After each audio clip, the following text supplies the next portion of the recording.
I read the New York Times article, and I sympathize with it. ChatGPT-4 is impressive when it doesn't have to be creative. And it's very capable of making mistakes because, of course, it is not understanding what it puts out. And that seems to be the crucial distinction.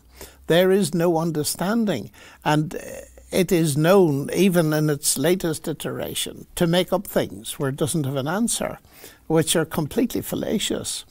And it is going to be very useful for writing things like sports report or O-level essays, maybe even A-level essays.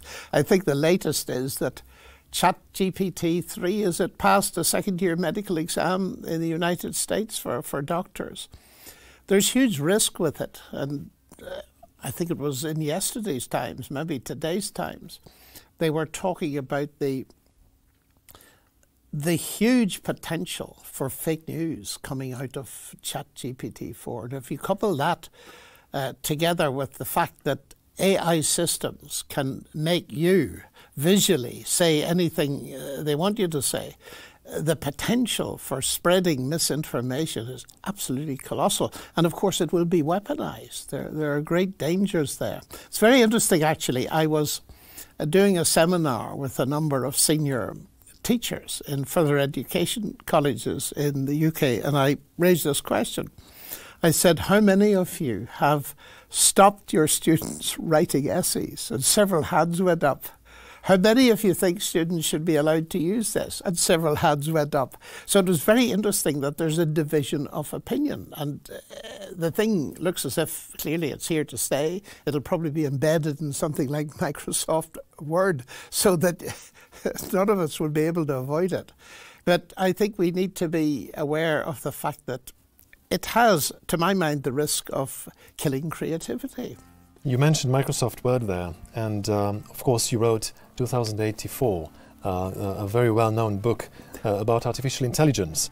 And in your book you say, physicist and cosmologist Tax Tegmark, president of the Future of Life Institute at MIT, made this rather grandiose statement, and I quote, "In creating AI, we're birthing a new form of life with unlimited potential for good or ill." And then he continued to say, "How much science lies behind this statement is another matter, since to date all AI and machine learning algorithms are, to quote the neat phrase of Rosalind Picard, no more alive than Microsoft Word." That's right. And I think Rosalind's right.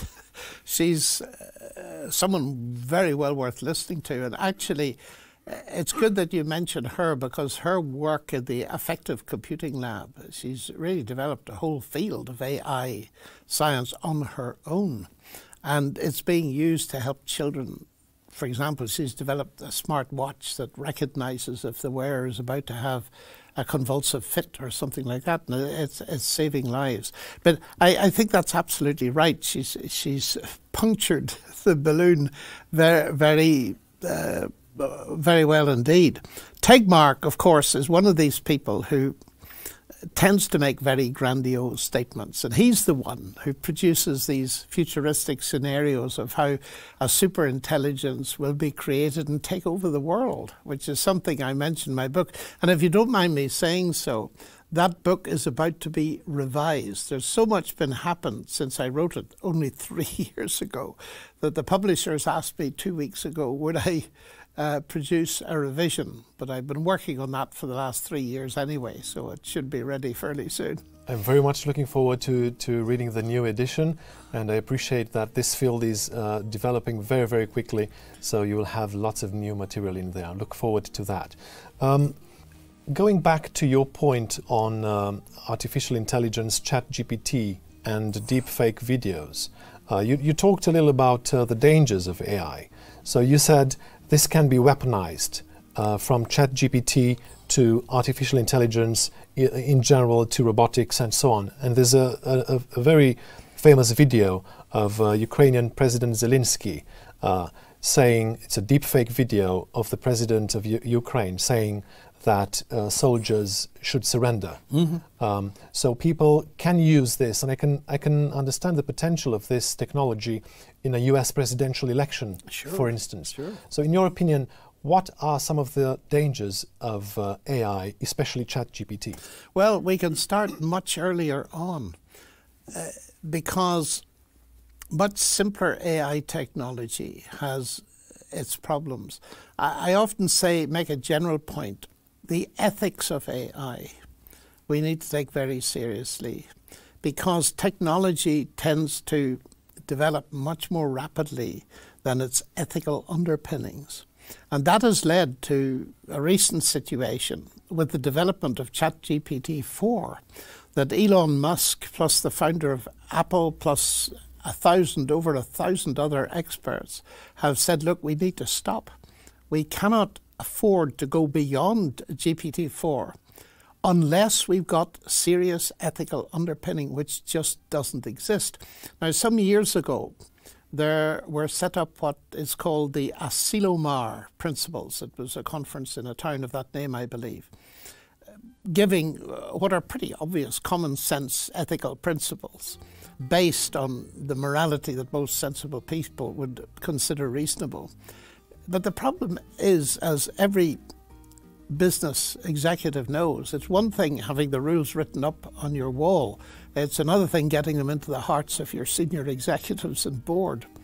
And that is a huge problem, the policing of this. Take, for instance, the example we started with, which uses recognition technology to recognize X-rays. Now, closed-circuit video recognition technology has moved to recognize faces, and not only faces, gaits, so that the most recent Chinese iteration of this can recognize a person from the rear. They don't have to see the face. Now, you can see immediately that that kind of technology is very useful to a police force trying to pick a terrorist out of a football crowd. But on the other hand, as we sadly know, that knowledge and a huge state-controlled database in the hands of an authoritarian state can be used to suppress an entire minority culture, as is happening in the Uyghur population in Xinjiang in China.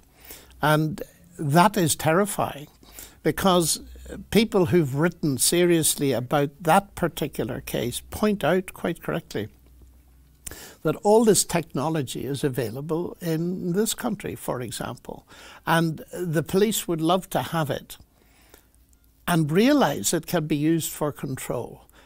The only difference, as has been pointed out by one of the lead writers on this topic, is that it is not yet, with emphasis on the word yet, under the control of a central authority in the West, but at least it could become so.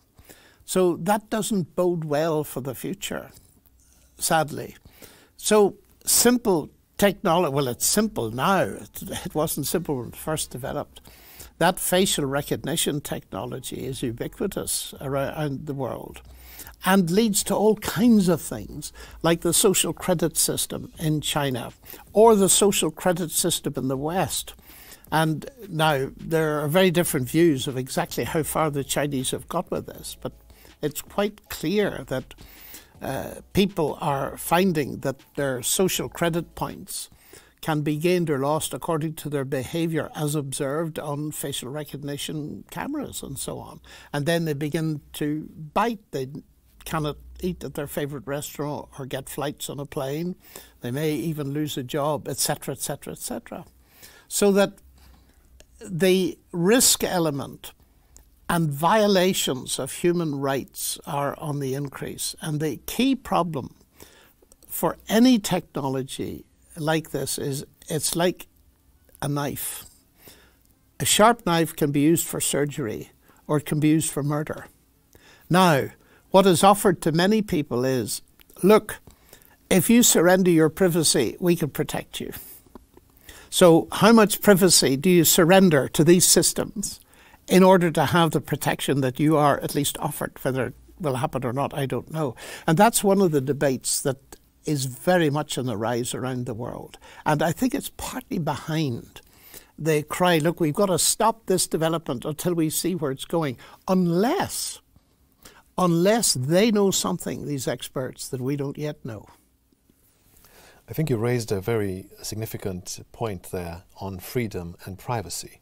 Now, we seem to have this blind faith in AI and technology. We sometimes trust AI blindly, and we know that privacy is a major issue in AI. In ChatGPT 4, for instance, and 3, ChatGPT has been banned in Italy because of data privacy issue, and also there's some talk at the moment to ban ChatGPT in Germany as well, for those specific reasons. And in your book, in 2084, you say, one of the major Orwellian aspects of AI is that certain forms of it present a serious threat to individual and corporate privacy. AI tracker programs are geared to harvesting as much data as possible that you generate about yourself, your lifestyle, habits, where you go, what you buy, people you communicate with, books you read, jobs you do, political and social activities, your personal opinions, and a list that is being added to all the time. Now, when we go online, for instance, many times we're going to be asked to accept some terms and conditions and just click that we've read those before we're able to access a page. The question is, do we know what we consent to? Absolutely not. And most of us don't read because we haven't time to. We want the information. So is it manufactured consent then? Oh, well, that's right. And this is another can of worms, actually, that you're opening, raising this, because we readily agree to wearing a tracker. Most of us, myself included, I've got a smartphone. I find it extremely useful. But it is recording where I am. It may even be recording all that I say. And not only that, there's what has been deemed surveillance capitalism by Shoshana Zuboff, another MIT expert, making the point that take the simple thing of purchasing a book, which I did 2 nights ago on Amazon. Very convenient. I've got the book already, which is super. But I know that within a couple of days, a pop-up will appear saying people who bought that book are interested in this book. That information about me is harvested. But what most of us don't realize is it's being sold to third parties without our permission and without our knowledge. And this is a huge problem. And it's a problem at many levels, what we do not know. In fact, I understand that one of the reasons that Musk and his colleagues are calling for a halt to development beyond GPT-4 is that the people designing and inventing and pioneering these systems cannot really understand what they're doing.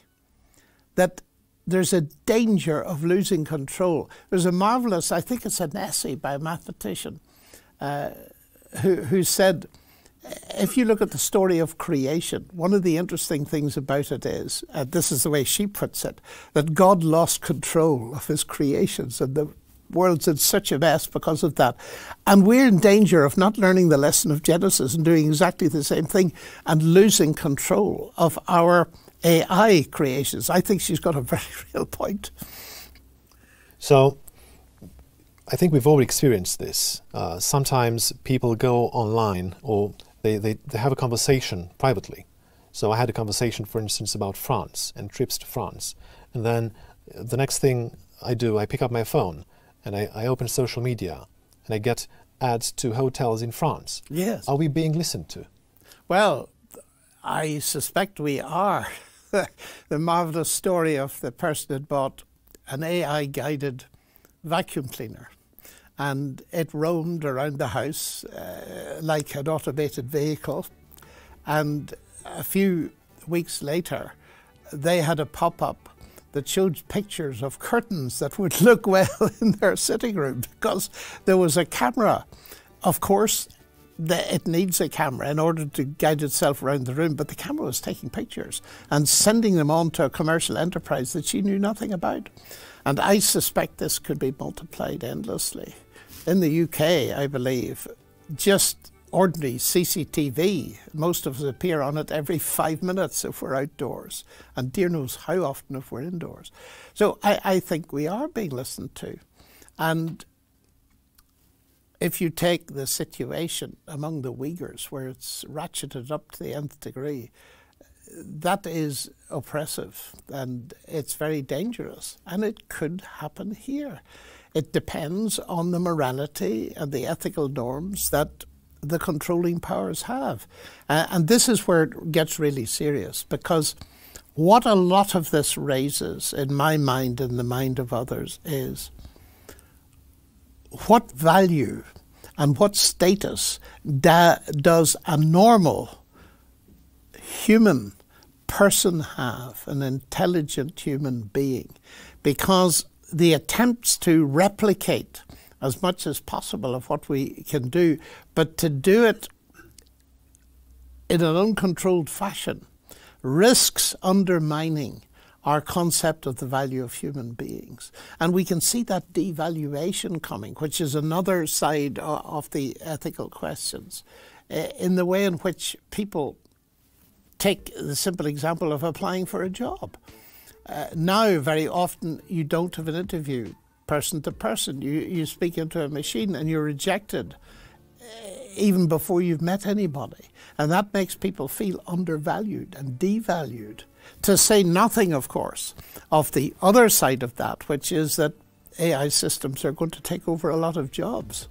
And that raises questions, particularly in the developed world, where they don't have the infrastructure or the educational structure to teach people how to take advantage of the jobs in the new technology. So it's going to lead, well, some people have suggested, to a massive unemployable cohort of people, which would be terrifying.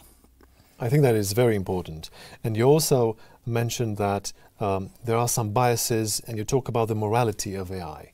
Now, if we go back to ChatGPT, I wrote some text, I input some text into ChatGPT and asked ChatGPT to give me 10 positive and negative reasons for visiting a small town in the United States. So in the negative list, I got a couple of negative things, right? So I've got things like low employment rate, not much of a nightlife in that town, conservative values, and others. As negatives? As a negative. I was surprised to see conservative values as a negative given by ChatGPT.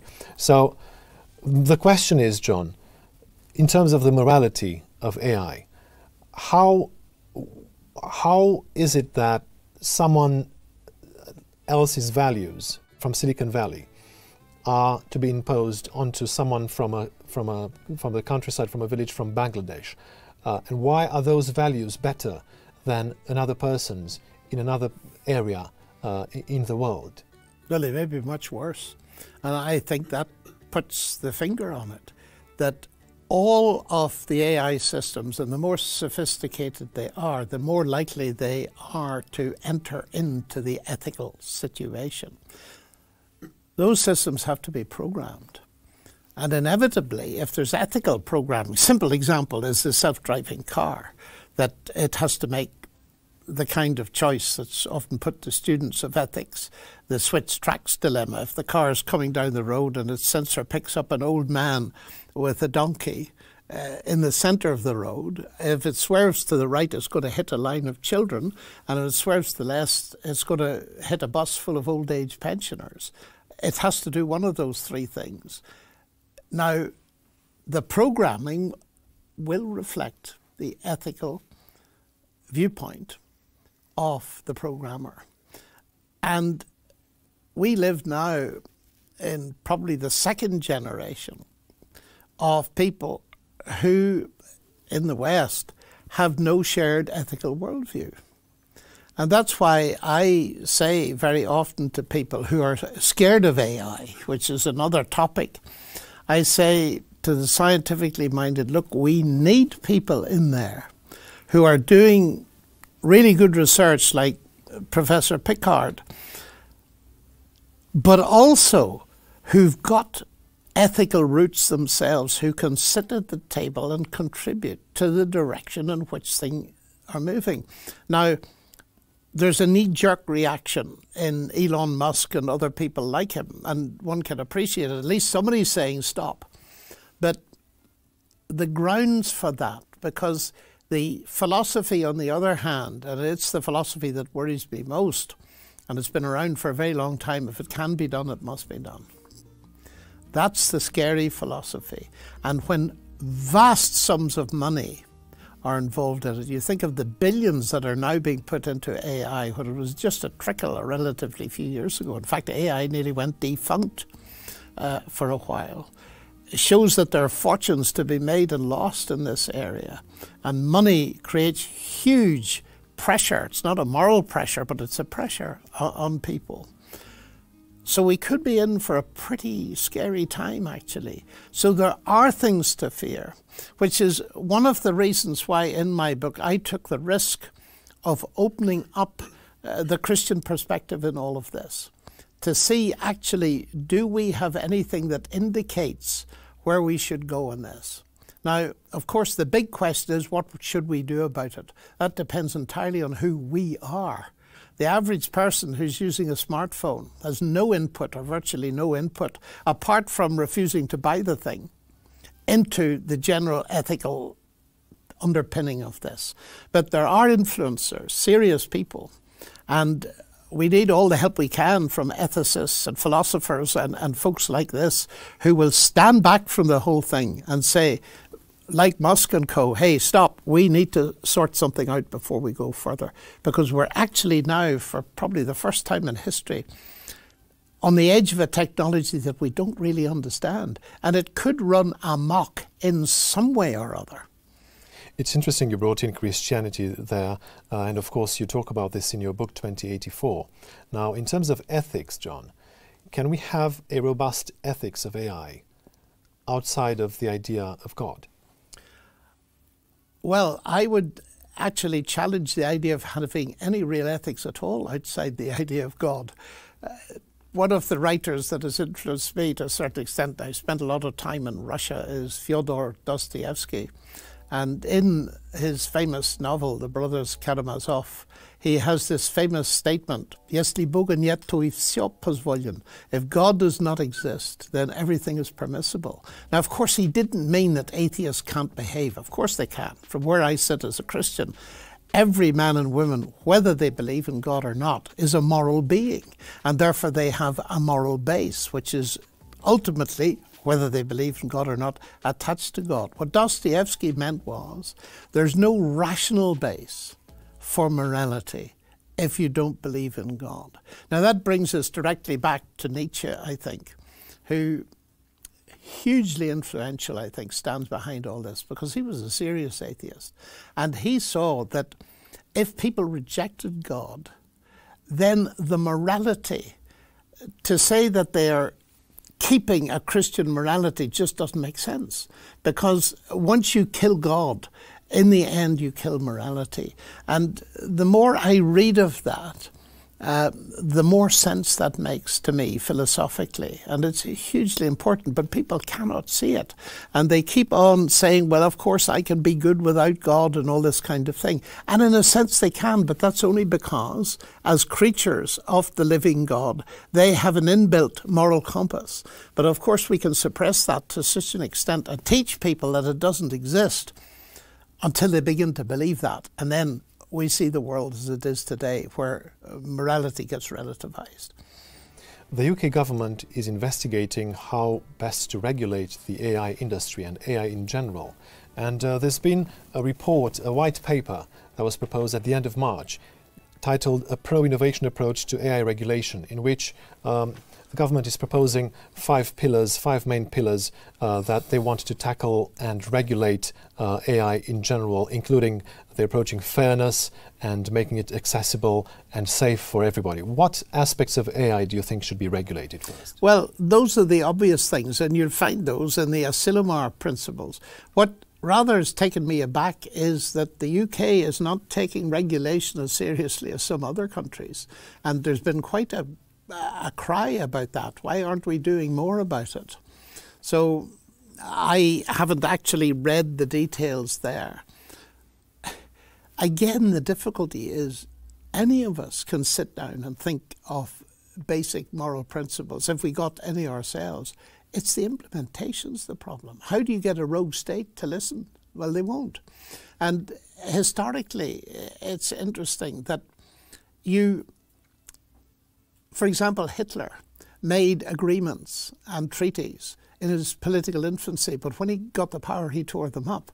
And the problem, in a nutshell, it's one of the reasons I did a degree in bioethics, was to try to get down to the fundamental question. And I discovered in all areas, in law, in business, in medicine, etc., the question nobody wants to answer is, who said so?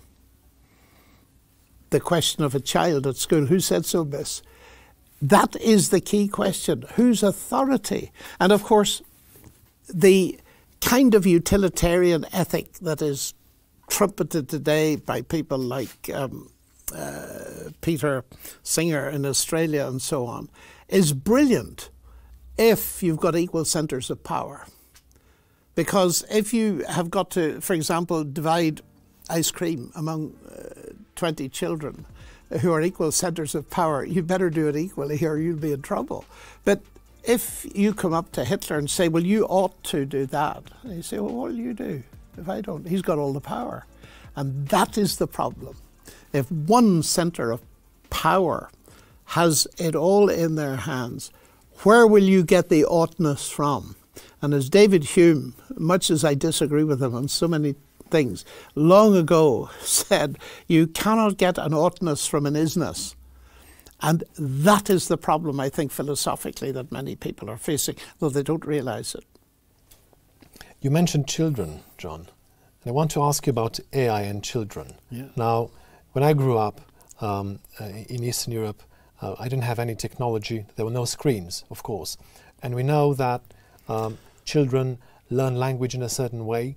We know that language is not accessible to the consciousness, and a lot of language is internal language. So what goes on in our mind is not accessible to the consciousness. So when I choose to say one sentence and not another, I do this unconsciously. Mm-hmm. And also when I lift my finger, linguists and neuroscientists will say that we actually do it unconsciously first, and we only become conscious of the movement after we have performed the action. And Leibott's experiment. Indeed, and Sam Harris picks up on this. Yes. He says actually there's no free will. This is a demonstration proof that we have no free will, although I disagree with that.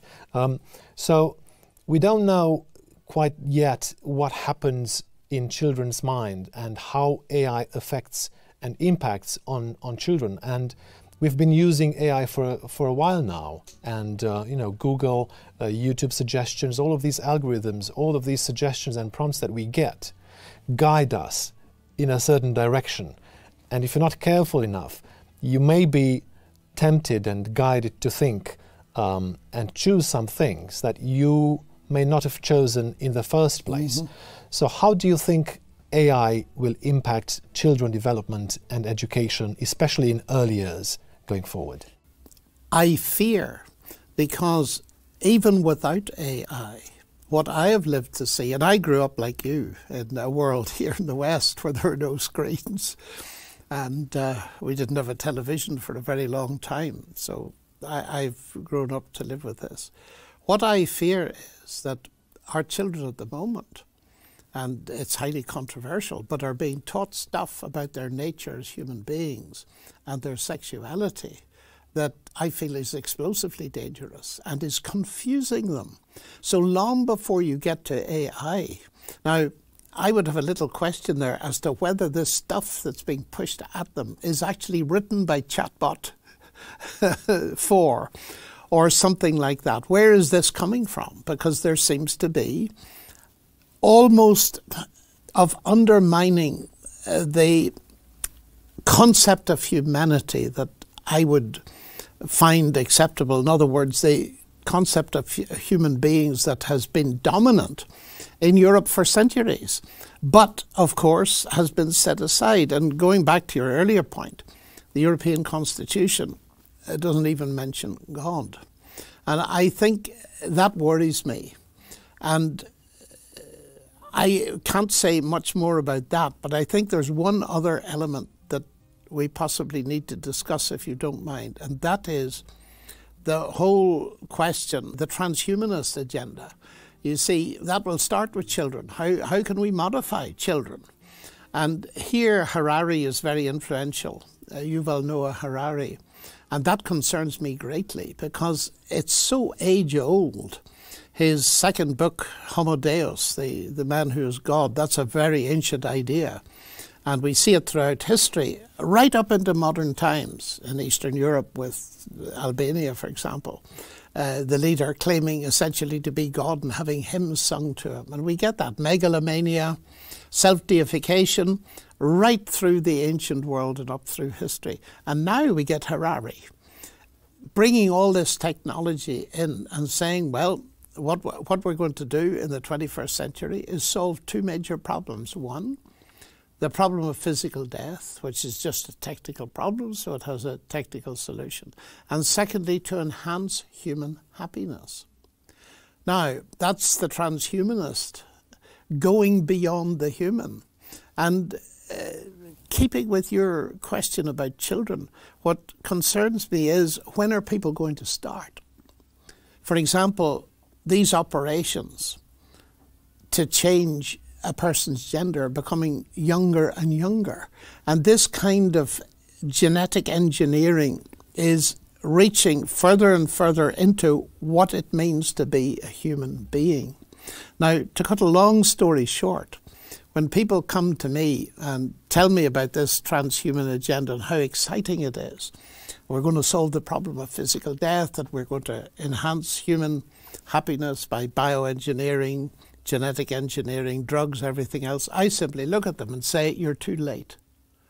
And they say, of course we're not too late. We haven't got there yet. Oh, I said, you're far too late. The problem of physical death was solved 20 centuries ago when Christ rose from the dead. Now, that's a big shock to the system because I bring the supernatural in because I believe it to be true, even as a scientist, that Christ's resurrection changes the whole game. And secondly, the whole question of people's fear of dying out. They want some eternity built in. They'll even have their brains frozen in a cryogenic storehouse or something like this. I say, but look, the thing that you've missed in all of this is that Christ offers to people that trust him. He offers the most impressive uploading you'll ever come across, and that is the resurrection when he returns. Now, I discover when I say that to people, they say I believe something. But it's hugely important because my attitude to all these futuristic scenarios is to say to people, great, if you're prepared to think about those, then why won't you think of a scenario that's much older than any of them and has got a huge additional credibility because it's backed up by two major things, history and human experience. Let me tell you about it. And that is the fundamental Christian message. And at the heart of it, and this to my mind is hugely important, a little child is made in the image of God. And why is humanity 101 so unique? Ly độ này là ly độ cực đại về phía dương, còn ly độ này về độ lớn nó là cực đại nhưng mà nó đang ở phía âm. Như vậy tại thời điểm T0 đây nó đang ở vị trí này đây các bạn, đúng không? Rồi. Đề bài người ta hỏi mình xác định chu kỳ tần số góc pha ban đầu của dao động. Rồi bây giờ thầy tính chu kỳ nha. T này bằng nghịch đảo của tần số là 1/5 thì nó ra là 0,2 giây. Rồi tần số góc là omega bằng 2πf đó, hay bằng 2π chia t cũng được đó các bạn. 2π nhân f. F của chúng ta là 5, như vậy nó ra 10π. Đơn vị của tần số góc là radian trên giây nha. Pha ban đầu, đề bài nó hỏi pha ban đầu là phi. Chúng ta dựa vào cái đường tròn lượng giác ban đầu vật ở vị trí biên dương. Như vậy pha ban đầu nó bằng 0. Được chưa? Các bạn có thể nhanh luôn, chúng ta có thể giải nhanh luôn, hoặc là ở đây thầy vẽ ra đây. Đúng chưa? Ban đầu nó nằm đây, nó bắt đầu nó quay lên thì góc đây là M0, M0 OA thì nó trùng nhau cùng phương cùng chiều rồi, thì suy ra pha ban đầu này bằng 0 radian. Đúng không ạ? 0 radian nha các bạn. Đó là xong. Câu B, viết phương trình và vẽ đồ thị. Rồi, bây giờ thầy sẽ viết phương trình ha. Các bạn coi nè, viết phương trình nha. Chỗ này nó... Rồi, phương trình của nó. Câu B, phương trình có dạng, nó sẽ có dạng tổng quát x bằng a cos omega t cộng phi. Rồi, các bạn thế vào x, a đề bài nó cho là mấy đây ạ? Chúng ta coi đề bài nha. A đề bài nó là 10. Đúng không? A đề bài nó là 10. Như vậy chỗ này là 10 cos omega của chúng ta là 10 pi t